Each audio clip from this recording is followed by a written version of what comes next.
It's Wednesday, December 21st. From inside the WTOP newsroom, this is the DMV Download, brought to you by Steamfitters Local 602. Get an estimate and learn more at steamfitters-602.org. A teen arrested with a loaded gun inside the Tysons Corner Center mall gave hundreds of holiday shoppers a legitimate scare, even though shots were never fired. Fairfax County Police Chief Kevin Davis joins us in the studio to talk about what happened, recruiting new officers and veterans from other departments, and the crimes that he's most concerned about going into the new year. Young men, unfortunately, all too often, who steal cars are also more likely than ever to carry guns on their person. And then we have another segment of DMV dates to offer some ideas for this very cold few days ahead. Thanks for joining us. I'm Luke Garrett. And I'm Megan Cloherty. Fairfax County Police is assisting Arlington County with the investigation into the Centerville teen who was arrested Sunday in Tysons Corner Center Mall. The 16-year-old is now facing a slew of gun charges. Joining us to talk about that, the closure of some big cases, and what's ahead for the Fairfax County Police Department is Chief Kevin Davis. Chief, thanks for coming in. Megan, Luke, thanks for having me again. What can you tell us about the investigation, just to start at the Tyson situation? Obviously, you are assisting. It's not your department's lead, correct? Yeah, interesting set of facts and circumstances to that one. And I'll say this, sometimes a rumor will make its way halfway around the earth while the truth is still putting its shoes on. So the way that kind of went out that night, the other night at Tysons, was shots fired, active shooter, active violence incident. It was nothing of the sort. An off-duty Arlington County police officer saw some individuals that he recognized from an Arlington County BOLO. Be on the lookout. So there was a picture of some guys involved in a robbery in Arlington County. He recognized them when he was off-duty shopping at Tysons. Tysons, of course, is a Washingtonian destination. It's a great, safe place. Especially this time of year. Absolutely. So he sees these guys and makes contact with Fairfax County Police. You all probably know we have a full-time commitment to Tysons. The Tysons Urban Team, the TUT team. So they were there, their plainclothes, their uniform, and they approached these guys. They tried to stop them and communicate with them to verify their identity. They took off running. A foot chase then happened. So the cops are chasing these guys through the mall. We caught 2 out of the 3. We've identified the third, but we've caught and charged 2 out of the 3. And during the course of the radio transmissions, one of the police officers indicated that a gun was recovered. So when that goes out over a scanner, a lot of people, listen to scanners. You jump to conclusions. Right. But it was a loaded gun, right? I mean, the charges. Absolutely. Yeah, absolutely. So, I mean, scary nonetheless. And it comes after a couple months after another incident there. July. Noah Settles. You remember Noah Settles? I do, and I remember when you were in here last time, you said that was really your top priority because it's things like that make a lot of people feel instantly unsafe. Sure. As opposed to, a robbery where someone's targeted because they have beef with somebody else. It's like a shooting in a mall. A place of public gathering. So Noah Settles, he was a big nemesis for MPD. Chief Conti actually bought me a steak for lunch after Fairfax County arrested Noah Settles. Is that true? Absolutely, it's true.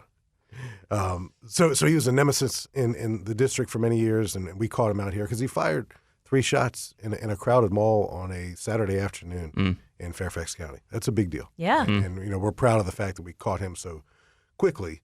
But our commitment to not just Tysons, but Springfield and Fair Oaks Mall as well. We do have full-time police commitments up there because they're important places.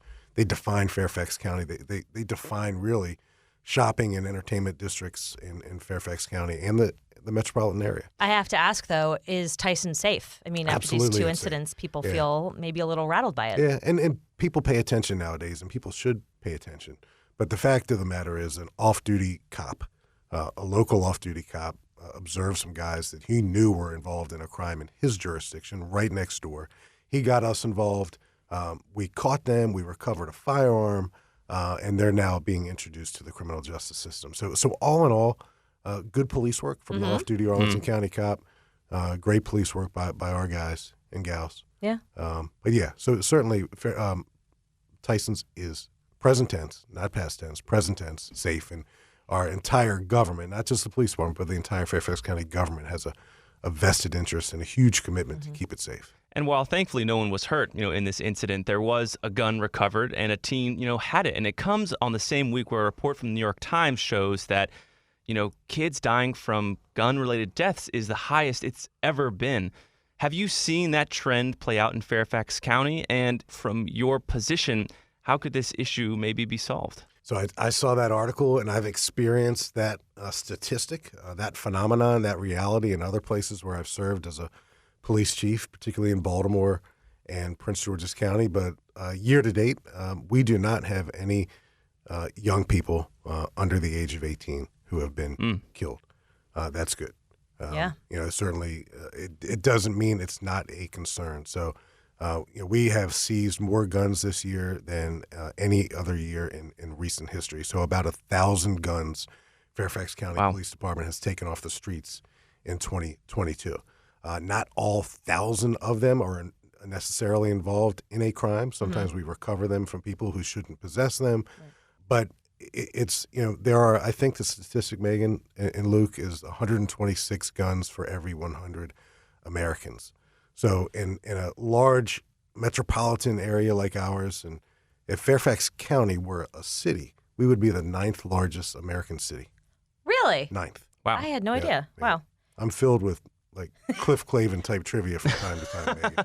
But we're a big jurisdiction. We want more of it. We're a big jurisdiction. We have, or I think last time I was in here, I talked about the establishment of an auto crimes enforcement team that we just stood up at the end of March. They've done phenomenal work. So they've made 78 arrests of people driving stolen cars since April 1st. Now, that 78 number is impressive. 17 of the 78 people we arrested had guns on their person. So stealing a car is not just stealing a car. This is not the 1950s. It's not joyriding. We're not taking it to the drive-thru and to get a milkshake. The young people, young men, unfortunately, all too often, who steal cars in 2022, whether it's Fairfax or D.C. or Prince George's or Montgomery or Prince William, are also more likely than ever to carry guns on their person, which means what? It means then they'll commit a carjacking, then they'll commit a robbery, then they'll get scared, and then they'll pull the trigger and kill somebody. Things escalate faster. They escalate much faster, and typically car thieves don't operate by their lonesome. They go out in a group, and then groupthink kicks in, and you have these undeveloped brains of 16, 17-year-olds, and they're all around each other, and then horrific things happen. So it is, even though we're not being plagued or hit necessarily by juvenile gunplay or violence or homicides, particularly this year, it doesn't mean that we don't think about it all the time. However, there is a stat that is not going great anywhere, including Fairfax County, which is a rise in domestic crime. And a lot of times that is precipitated by these mental health crises and a weapon being on hand, right? I mean, talk to me about that, because I know your homicide rate closure this year is far, far better than the national average, but you're still seeing that domestic violence issue. So we have 21 murders year to date in Fairfax County. We had exactly 21 in 2021, so we're at the same numerical place. In 2021, 7 of our 21 murders were adult children killing their parents. In 2022, 8 out of our 21 murders are domestic related. And so far this year, family member on family member, assaults are up 20%. Why? So, I mean, we've talked about this before, but do you have any more clarity as to why? I'm still stuck on, and it's going to sound anecdotal and non-scientific, so I apologize. No. It's people, while I do think COVID is further and further in our rearview mirror, I do think that there are more occasions when family members are staying at home, whether they're working from home, or they're otherwise at home more often than they ever have been. And I do think there's social isolation. I do think there's depression, anxiety, and mental and behavioral crisis is huge. We have a full-time commitment in Fairfax County, as do a lot of our neighboring jurisdictions, to the co-responder theory of putting clinicians in cars with cops so we can respond and help those people out while they're in crisis, and we don't have to resort as often to force. And do you have enough men and women to do these jobs? I know, staffing has been an issue for a long time. So we were down about 192 police officers a month or so ago. We just started a class. We started with 40 recruit officers. So that takes us down from 192, if my math is right, to 152 or so. but we still have 152 vacancies. And Wow. our class that we started with 40 recruit officers is the largest recruit officer class we've had in a number of years. We have recently also hired 10 experienced police officers from other police departments throughout the Commonwealth of Virginia. We're in the process of hiring 3 out-of-state police officers. Are you poaching? Of course not. Of course not. So what we're doing, Megan, there's a market out there, right? And we're all competing in this same market. Well, yeah, but there's got to be incentive, right? I mean, There's incentives. There's a reason why you have your Yeah. biggest class. Is it because, I mean, what do you attribute that It's a to? formula. So the most recent thing that I attribute to our increase is the chairman and the board of supervisors in Fairfax recently authorized a $15,000 signing bonus, hiring incentive for cops. So is that the only reason? Of course not. But is it one of many reasons? Absolutely.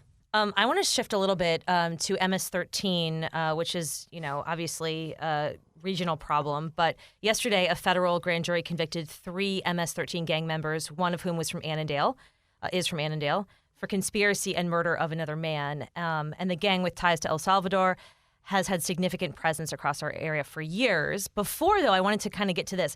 It felt like in the late teens, we were hearing about a lot of gang violence, and not just in Fairfax. So I do want to say that.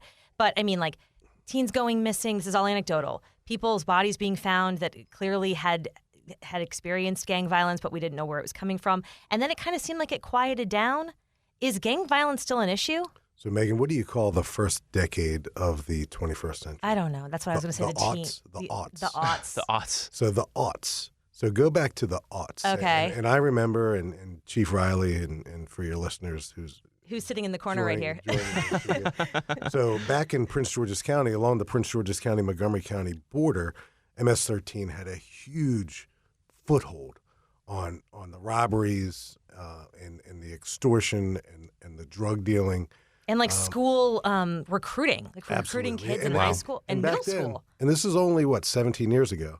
They used to, quote unquote, fly their colors, which means they'd overtly wear their In public. their colors in public. And back in 05, 06, and some of your listeners may remember this, we, PGPD, enacted the first RICO case. And the RICO case is a federal statute. It's racketeering of what traditionally had been Italian mafia families. Mm-hmm. And we applied that for the very first time to MS-13 successfully. And you got 20 federal convictions out of it. So over the last decade and a half or so, you've seen a less overt MS-13. Okay. They're more underground, but they absolutely still exist. And they're as organized as any group that I've ever encountered. And when you use the word gang, and I try not to throw the word gang around very often, because sometimes we label a drug organization a gang when they're really not a gang. It's like a business almost. It's a business, Yeah. and it's unsophisticated, and they're not necessarily organized or disciplined. MS-13 is organized. They're disciplined. They have meetings. They have rules. And MS-13 has their own criminal justice system. And that's why you see so many within their own, not only gang, who are the victims of violence, but within the Hispanic culture, who are the victims of violence, to include murders. And Fairfax County certainly has had gang-related murders, and we're in the process right now of investigating some more dated gang-related homicides, historical homicides that we think are very promising. And is it still a regional thing? But it's a high threshold to reach in some of these gang statutes, whether they're local or federal. It's a high bar to reach. It's a high threshold. That's why sometimes it's easier to take a gang investigation federal, because the threshold is different. It's kind of like the overdose cases. You mean to charge them? That's what you're saying. Yeah. And try and get a successful case out of it, because it's kind of like the opioid and the overdose statutes right now. The federal laws right now are much stronger than local laws. The plight of, teenagers and young people with opioids has been highly publicized, especially in the last couple of weeks. We've seen a lot of just the statistics will just blow you over. And it was a couple of months ago, there were candy or something that was in schools that had fentanyl in it. Have you guys had any problems with fentanyl-laced stuff in schools? So fake perks laced with fentanyl. Rainbow candy, that kind of stuff? From time to time, that does exist. I mean, there's the fentanyl epidemic is not unique to just one jurisdiction in the national capital region. It exists. It crosses socioeconomic lines. It's white, it's black, it's Latino, it's rich, it's poor, it's in between. So the impact is great. And then one thing that people are still surprised to hear, there's an assumption out there from time to time, well, actually more often than from time to time, but there's an assumption out there that people unknowingly or unwittingly ingest fentanyl. And that's just not true. Okay. People seek it, particularly the ones who are profoundly addicted to, first opioids and then heroin and then fentanyl because they're seeking that next high and they're trying to get to a place where they haven't been before and take it to the edge. And people seek fentanyl. Do you recommend everyone have Narcan on hand, or is that only for specific people in areas that it could happen? I don't want to. That's anywhere though. Yeah, right. I don't want to give a scare tactic call to arms. Sure. But I've personally administered Narcan to people on several occasions, not in Fairfax, but elsewhere. I don't carry Narcan on my person, but I have Narcan in my police car. Fairfax County police officers are trained, and we all carry Narcan. So the roles of police officers as first responders doing things that traditionally we would just wait for fire and rescue to do for us, those days are long gone. Well, you can't really wait, right? I mean, that's the point. Yeah. Back in 2013 was my first year as a police chief on the other side of the Potomac, and we were the first police department to require all of our cops to carry Narcan, and that was met with some resistance back in 2013 because cops, we don't like change, right, from time to time. Well, it's medical in nature. Yeah. But so we had to kind of get over that hurdle. Yeah. But now everyone carries Narcan, and cops carry Narcan now. We carry tourniquets. Our helicopter even carries blood now. So our medics on our helicopter can give an infusion if they have to. And now to another, concerning trend, which is a rise in hate speech. In Vienna, there were anti-Semitic flyers that were passed out. Throughout the region, we've seen other anti-Semitic graffitis and acts. How is the Fairfax County Police Department addressing this issue? Yeah, and I guess we all saw the one in Montgomery County just a few days ago. Yeah. So Graffiti far in the high school, yeah. Yeah, it's disturbing. So we keep track of bias complaints. And are we? I don't want to be naive. Are we notified of every bias incident? We're probably not. Right. We're probably not. But the ones that are brought to our attention, we track now.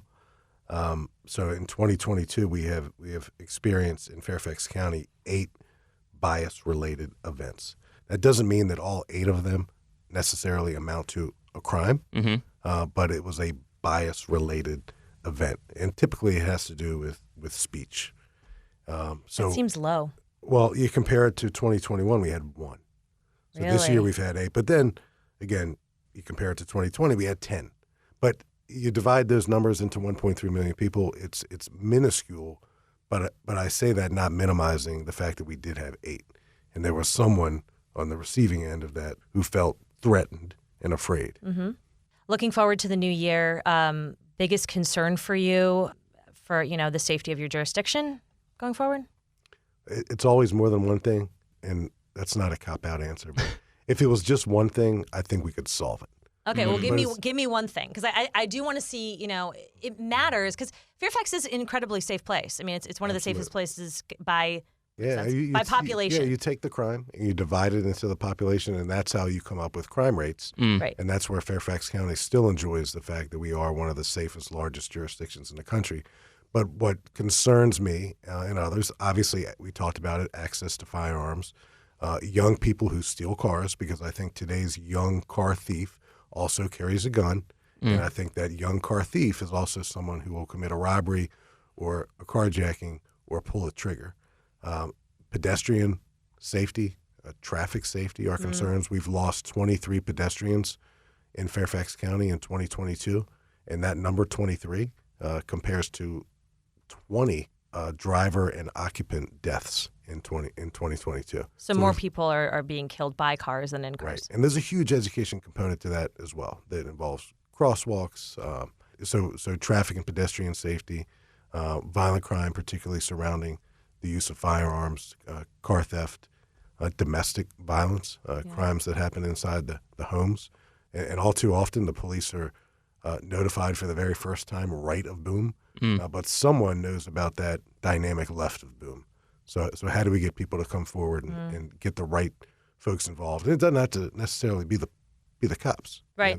But get somebody to intervene when a relationship or a family dynamic is going badly. Well, we have to close with the most important story of the day, which is clearly. It's good news. It's in the spirit of the holiday season. Right, in the new year. I don't know if anyone's heard of this. There was a llama on the loose, and, just imagine the creative headlines that came out of that llama drama. Tell us how you and your fine folks captured this llama. That llama drama? It was the headline, I think, on our website. It was indeed, yeah. Wordsmiths here at WTOP. My colleague Jack Pointer did that. But so our folks in our helicopter really did a superb job narrating the capture of said there's llama. a video you can see. It's like so a heat mapped llama, galloping. It looks like you're playing Call of Duty, but there's a llama. Where did it escape from? I try not to read through Facebook comments because sometimes they're a little disheartening. But I did read through the llama drama Facebook comments, and I only saw one negative comment. Like, shouldn't you all be doing something better with your time? Fair enough, but arguably, yeah. a llama can arguably, run into traffic and wreak havoc, crash and wreak havoc. So, literally, one of our animal patrol officers lassoed the llama with a lasso. That's impressive. Yeah, it is impressive. It really is. And I do watch Yellowstone. Do you watch Yellowstone? Yes. Yeah, Yellowstone. So I see I'm going to give mine. I'm going to give it a whirl. See if I can lasso. Do it. Yeah. Who knows when another llama will escape? Do we know where it escaped from? Like, do we know? It just was. I think we didn't know for a while. No one was coming forward to claim the llama. They were probably afraid of this little, peer pressure, I guess. I don't know. But okay. I think the llama is now safe. Okay. Well, that's good to know. Very good to know. Chief Davis, thank you for giving us a status update, and especially on the llama. Thank you. And after the break, baby, it's cold outside. But actually, and we've got some DMV dates for you to, keep you warm but entertained. Backed by the experience of its hardworking members, Steamfitters Local 602 is ready to take on your next commercial, heating, cooling, HVAC, or refrigeration project. Steamfitters Local 602 adds value to our community through its partnerships with local contractors and building owners, all while keeping the focus on improving the lives of its members and their families throughout the DMV.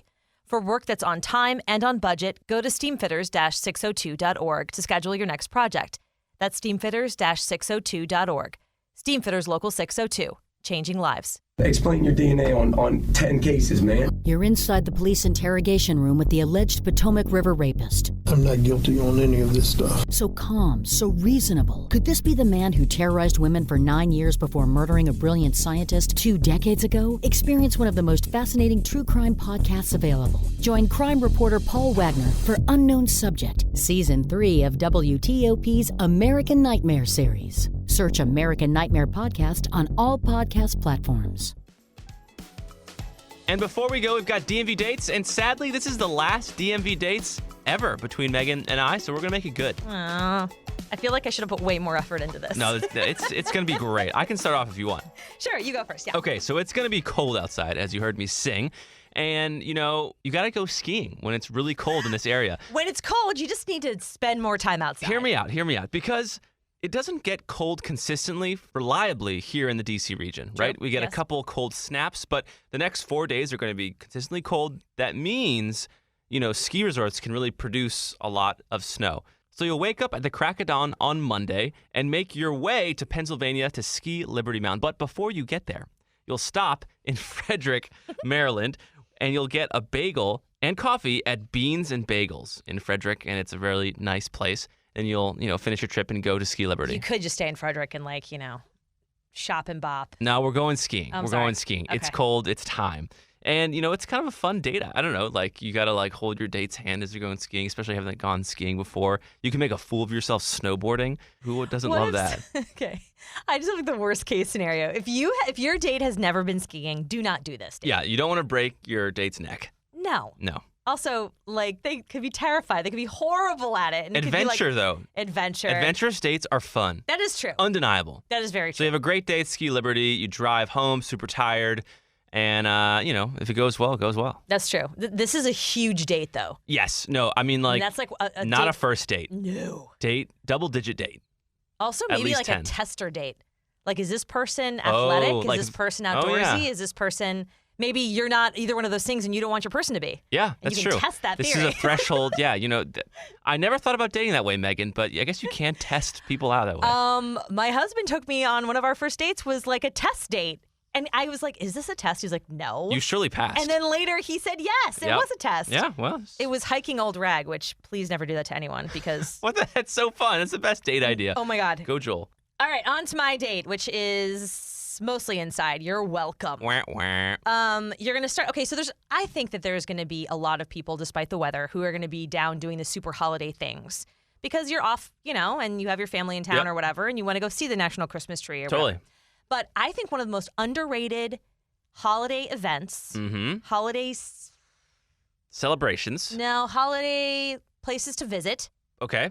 is the National Botanical Gardens. Oh, wow. They have a holiday. I have no idea. What do they it do? is like a magic wonderland in there. First of all, it's warm. Number one. Yeah, that's huge. And you walk It's steamy in there. and you forget how big it is. I mean, if Yeah. you've never been in there, Yeah. it's really, it kind of takes your breath away. It's really amazing. Mm-hmm. But they have recreated all of the landmarks around D.C. and then landmarks across the country in plants. Whoa. So there's like the St. Louis Arch. There's the MLK Jr. Memorial. Made of there's, plants? Yeah.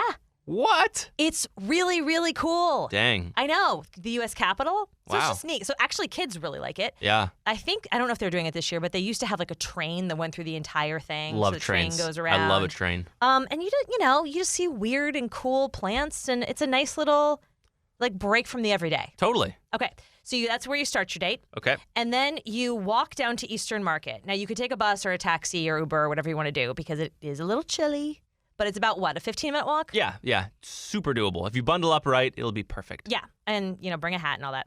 But they have their little Christmas market down there, which is just lovely. You can get Adorable. hot cocoa and walk Yep. around and like get some last-minute gifts or find something that you want for yourself. Totally. Duck Which into is- Capitol Hill Bookstore. There's a very cute little store Oh, I there. love it there. Yeah. I mean, I was going to go for like a big time. There's that like Miracle Bar that's in their third year. Have you heard of this? No. It's not on Capitol Hill. So if you want to like continue the date, you take yourself to Adams Morgan. But this is one of those like above and beyond things. Okay. Because it's like a super kitschy bar where they decorate the Whoa. whole thing with like, it's like Santa blew up in there Oh, God. in a Christmassy way.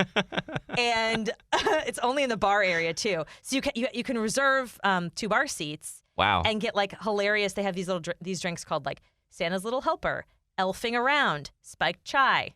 That's not that creative. Grandma got run over by a T-Rex. Whoa.